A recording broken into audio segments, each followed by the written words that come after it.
আজকে আমরা এসেছি বর্চনা মাধবপুরের একটি মসজিদের সিঁড়ি ঢালাই করতে। সকাল থেকেই কাজ শুরু। কেউ খোয়া টানছে, আবার দুইজন মিলে চটে ভরে খোয়া নিয়ে যাচ্ছে। দুইজন কোদাল বেলজা দিয়ে চটে বালু ভরে দিচ্ছে। আমি আর রনি আমরা কাঁধে করে চট ভর্তি বালু টেনে আনছি। কখনো দুধাপ হেঁটে যেতে গিয়েই মনে হচ্ছে কাঁধ ভেঙে যাবে, তবুও হাসি মুখে সেই ভারী বোঝা নামাচ্ছি। বালুর চট নামানো শেষ হলেই এদিকে বালুগুলো সুন্দরভাবে কোদাল দিয়ে ফিনিশিং টানছে। অন্যদিকে সিমেন্টের বস্তা কেটে ঢালা হচ্ছে।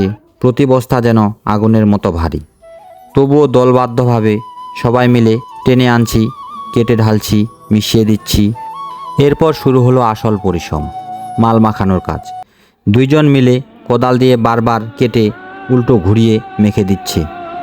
শক্ত হাতে কোদাল চালাতে চালাতে শরীর ভিজে যাচ্ছে ঘামে। একজন বালতিতে মাল তুলে দিচ্ছে, আবার সারিবদ্ধ হয়ে সেই মাল পচে যাচ্ছে সিঁড়ির ধাপে। সবার হাতে হাতে, সবার ঘামে ঘামে ধীরে ধীরে সিঁড়ি ভরে উঠেছে মালের আস্তরণে। আজকের এই কাজ আমাদের জন্য গর্বের। এখানে আছে আমাদের কষ্ট, ঘাম, হাসি, পরিশ্রম, আর সবচেয়ে বড় কথা দলবদ্ধ ভালোবাসা। আর এই দলবদ্ধ ভালোবাসা আছে বলেই এইরকম হাজারো কষ্টের কাজ আমরা জয়লাভ করতে পারি।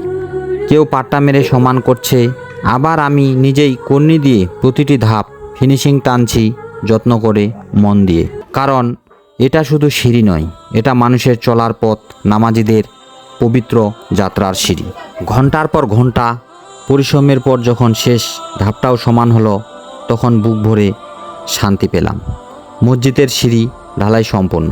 আপনাদের ভালো লেগে থাকলে আমাদের পাশে থাকবেন, দোয়া করবেন, আর ভিডিওটা শেয়ার করে আমাদের কষ্টকে সবার মাঝে ছড়িয়ে দেবেন। ধন্যবাদ।